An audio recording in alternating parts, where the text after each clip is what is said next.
تتبعوا من دونہ اولیاء، تمہارے پاس تمہارے رب کی طرف سے جو چیز نازل کی گئی ہے اس کی پیروی کرو اور اس کے ماسوا بزرگوں کی پیروی مت کرو۔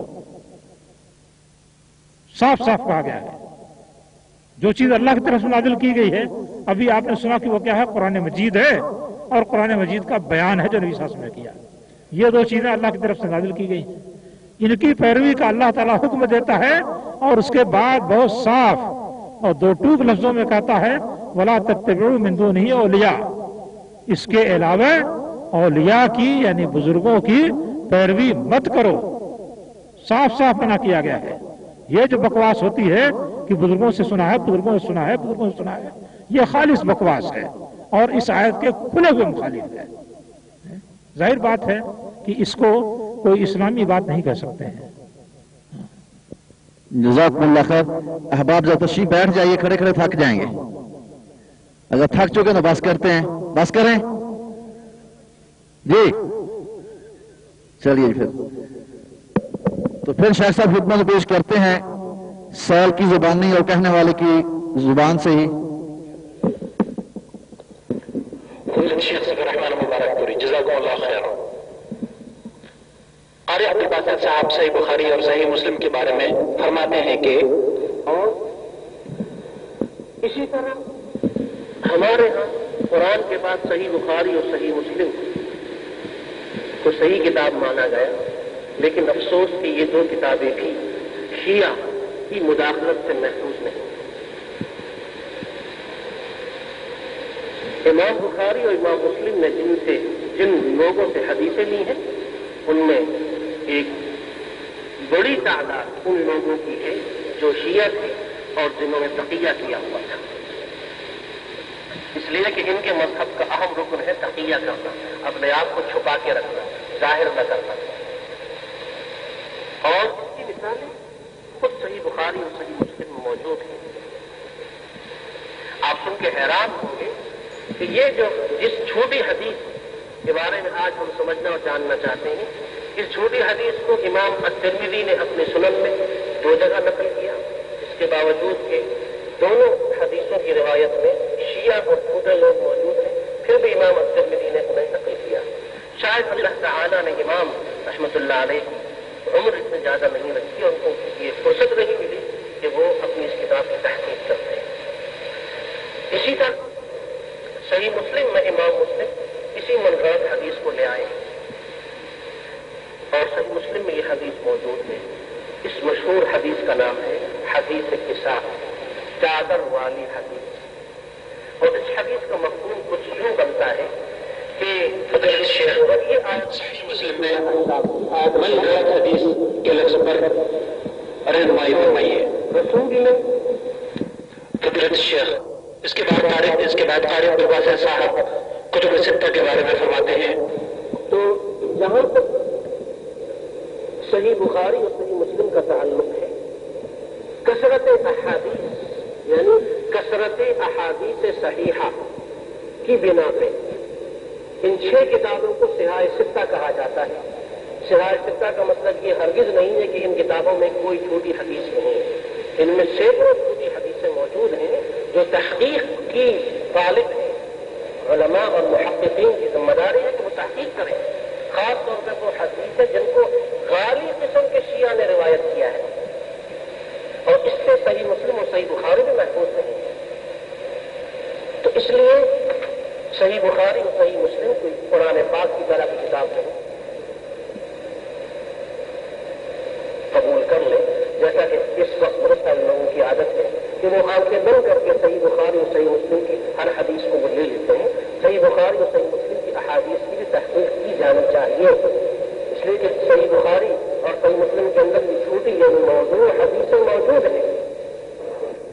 قاری عبدالباسط صاحب فرما رہے ہیں کہ صحیح بخاری اور صحیح مسلم کے اندر بھی جھوٹی اور موضوع احادیث موجود ہیں۔ برائے کرم صحیح رہنمائی فرما دیجیے، جزاک اللہ خیر۔ السلام علیکم و رحمۃ اللہ وبرکاتہ۔ یہ بیان سن کر کے تو ایک واقعہ یاد آ گیا، مرزا غلام احمد قادیانی کے مرنے کے بعد قادیانیوں نے لاہور میں ایک اجتماع کیا۔ کہ صاحب مرزا صاحب کے حالات پر روشنی ڈالیں۔ اس موضوع پر انہوں نے اجتماع کیا اور اس میں مسلمان علماء کو بھی بلایا، مولانا ثناء اللہ صاحب رحمۃ اللہ علیہ کو بھی بلایا، اور سوچا کہ بہرحال ان کے حالات پر جب روشنی ڈالنے کی بات کہی جائے گی تو کوئی نہ کوئی کلمہ خیر تو نکل ہی آئے گا، اس کو پکڑ لیں گے، کہیں دیکھیے مولانا بھی ان کے بارے میں اس بات کے قائل ہیں۔ یہ سوچ کر کے ان کو بلایا اور مولانا تشریف لے گئے۔ جب جانے کے لیے مستعد ہوئے تو بہت سارے لوگوں کو حیرت ہوئی اور کہا کہ مولانا کہاں آپ تشریف لے جا رہے ہیں؟ کہا کہ جاؤں گا، جب دشمن نے خود موقع دیا ان پر حملہ کرنے کا تو کہاں اس کو چھوڑوں، جاؤں گا وہاں پر اور دیکھتا ہوں کس طریقے سے کوئی دفاع کرتا ہے۔ بہرحال مولانا گئے اور معمول کے مطابق مولانا کا نام پکارا گیا، اسٹیج پر تشریف لائیں اور مرزا صاحب کے حالات پر روشنی ڈالیں۔ مولانا تشریف لے گئے اور حمد و صلات کے بعد انہوں نے مرزا صاحب کے حالات شروع کرتے ہوئے کہا کہ بھائی مرزا صاحب کے حالات پر روشنی ڈالنے کے لیے فرمائش کی گئی ہے۔ اس موقع سے مجھے ایک شعر یاد آتا ہے۔ مولانا اشعار بہت پڑھتے تھے اور بڑی باتیں اشعار کے اندر کہہ جاتے تھے۔ تو اس کے بعد مولانا نے 2 انگلیاں اٹھائیں اور کہا کہ میرے محبوب کے 2 ہی پتے ہیں، میرے محبوب کے 2 ہی پتے ہیں۔ اب سننے والے منتظر ہیں کہ کیا وہ 2 پتے ہیں۔ پھر مولانا انگلیاں کہتے ہیں کہ میرے محبوب کے 2 ہی پتے ہیں۔ جب کئی مرتبہ کہہ لیا اور سارے لوگ بالکل متوجہ ہو گئے تو آخر میں کہتے ہیں کہ میرے محبوب کے 2 ہی پتے ہیں، زباں پر گالیاں مجنوں سی باتیں، اور کہہ کر کے اسٹیج سے واپس ہو گئے۔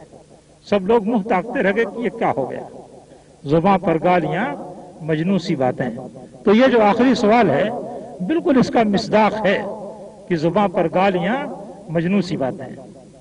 شیعوں سے کون متاثر ہے، میں اسے بھی ذرا بتاتا چلوں۔ امام ابو حنیفہ رحمۃ اللہ علیہ کے متعلق تمام تاریخوں کے اندر آپ کو یہ بیان ملے گا کہ جب عباسی اور علوی تحریک چل رہی تھی اور اپنے آخری دور میں تھی، ابو عبداللہ صفاح یہ ظاہر ہو چکا تھا جو کہ عباسی نسل سے تھا اور جس کو خلیفہ بنایا جا رہا تھا، تو اس وقت امام حنیفہ رحمۃ اللہ علیہ اس آدمی کی تائید کر رہے تھے جو علوی تھا اور بحیثیت علوی ہونے کے خلافت کا مدعی تھا، اور اس وقت تک علوی حضرات پورے شیعہ بن چکے تھے، یعنی وہ ایک سنی اور عباسی خلیفہ کے مقابل میں ایک علوی اور شیعی مدعی خلیفہ کے وہ مؤید تھے، اس کی تائید کر رہے تھے۔ یہ ساری کتابوں کے اندر لکھا ہوا ہے۔ اور اس کے بعد پھر جب زید بن علی نے خروج کیا ہے، شیعہ یہ بھی تھے، انہوں نے جب خروج کیا ہے تو اس خروج میں بھی یہ اس کی تائید کر رہے تھے، اور اسی حرکت کے نتیجے میں خلیفہ منصور نے ان کو گرفتار کیا اور جیل میں ڈال دیا تھا، اسی حرکت کے نتیجے میں۔ تو اب آپ دیکھ لیجئے کہ صاحب شیعوں کی تائید کون کر رہا تھا؟ محدثین کر رہے تھے کہ آپ کے اپنے امام صاحب کر رہے تھے؟ اور بھی کئی حوالے ہیں امام صاحب کے، اس سلسلے میں اگر اس کو بیان کیا جائے گا تو درد پیدا ہو جائے گا۔ تو بہرحال وہ جو شیعیت کی زد لگا رہے ہیں امام بخاری رحمۃ اللہ علیہ پر، اس کے سلسلے میں پہلے اپنا دامن دیکھ لینا چاہیے، اس کے بعد کسی اور پر کوئی بات کہنی چاہیے۔ دوسری چیز یہ ہے کہ میں نے اس سے پہلے ایک تقریر کے اندر آپ کو بتایا تھا کہ صحیح بخاری میں صرف 16 افراد ہیں جن پر کی شیعیت کا الزام لگا ہے، صرف 16 افراد ہیں۔ یہ نہیں کہ صحیح بخاری یا صحیح مسلم شیعی راویوں سے پٹی پڑی ہوئی ہیں، یہ بالکل احمقانہ بات ہے۔ صرف 16 افراد ہیں، اور ان 16 افراد کے بارے میں بھی یہ بات محقق ہو چکی ہے کہ وہ غالی شیعہ نہیں تھے، وہ حضرت علی رضی اللہ تعالیٰ عنہ کی طرفداری کا کچھ رجحان رکھتے تھے حضرت عثمان رضی اللہ تعالیٰ عنہ کے مقابلے میں، باقی معاملات میں نہیں۔ تو اگر ایسا آدمی ہے، آج بھی کتنے لوگ ہیں جو کہ علوی ہیں اور کتنے لوگ ہیں جن کو تفضیلی کہا جاتا ہے، سنیوں میں تفضیلی یعنی حضرت علی کو حضرت عثمان پر فضیلت دیتے ہیں۔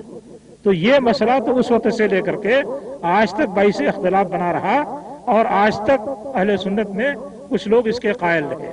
تو اگر اس طرح کے لوگ تھے اور اس بنا پر ان کے اوپر شیعیت کا الزام لگا تو محض الزام لگا دینے سے ان کی احادیث کو چھوڑ دیا جائے اور سنت نبوی کو مرنے یا مٹنے دیا جائے تو یہ قطعاً عقل کی بات نہیں ہوگی اور قطعاً صحیح بات نہیں ہوگی.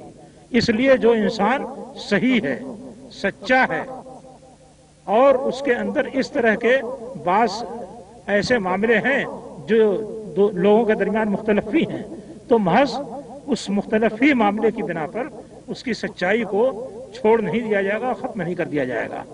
لہذا یہ جو تبصرہ کیا گیا ہے کہ صحیح بخاری میں بہت سارے شیعہ ہیں اور وہ تقیہ کرتے تھے اور ایسا کرتے تھے ویسا کرتے تھے، یہ سب گپ ہے.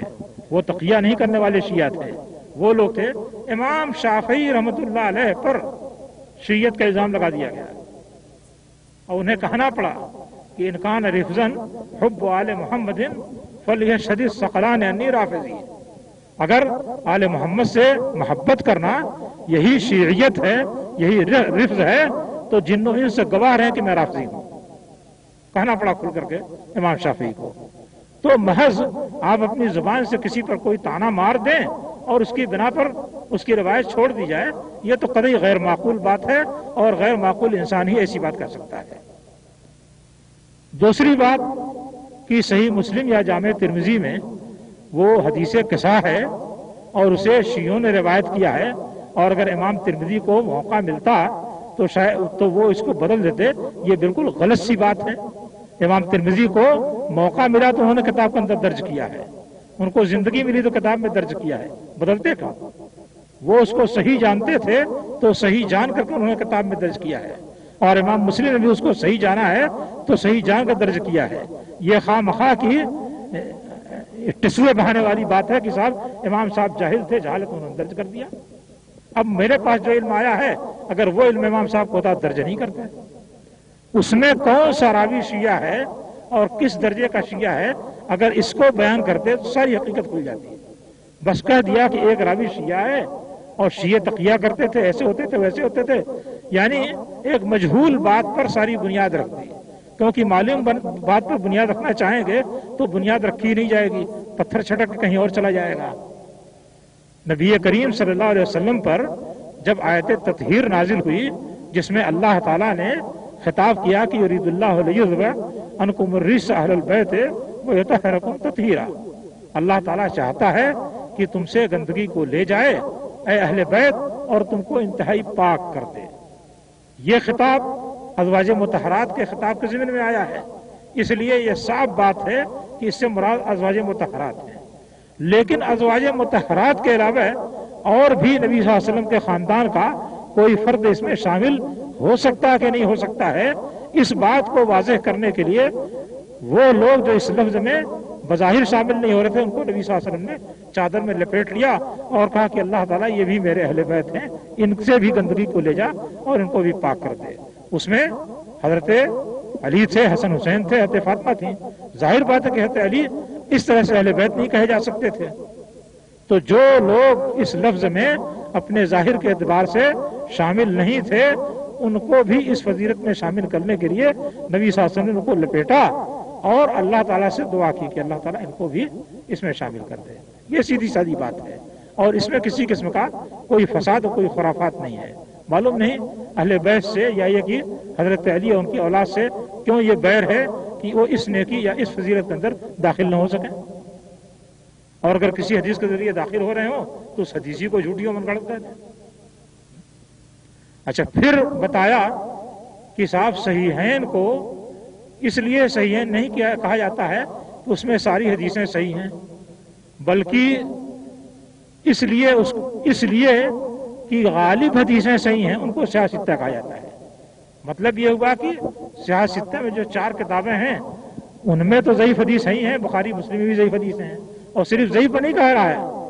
یہ بات یہ نہیں کہی کہ ضعیف حدیثیں ہیں اور صحیح حدیثیں ہیں، یہ کریں کہ صاحب جھوٹی اور من گڑھت حدیثیں ہیں.